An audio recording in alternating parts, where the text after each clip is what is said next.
eToro or XTB, which one is actually best in 2026?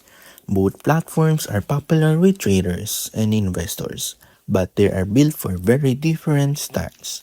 And picking the wrong one could mean either missing powerful tools or overcomplicating your investing experience. First, let's talk about eToro. eToro is known for its beginner-friendly design and social trading features. You can invest in stocks, ETFs, crypto, and CFDs, and even copy experienced traders using Copy Trader.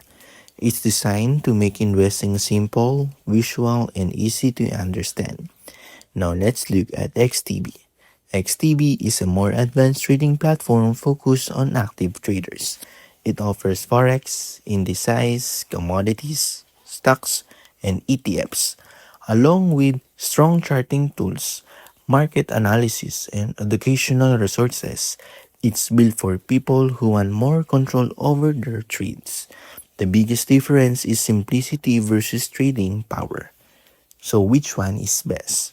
If you're a beginner who wants an easy platform and copy trading, eToro is the better choice. If you're an active trader who wants better tools, charts, and execution, XTB is a stronger option.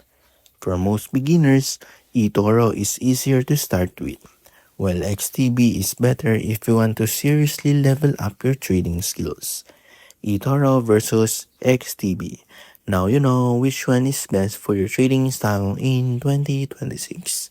Don't forget to like and subscribe for more trading app comparisons just like this.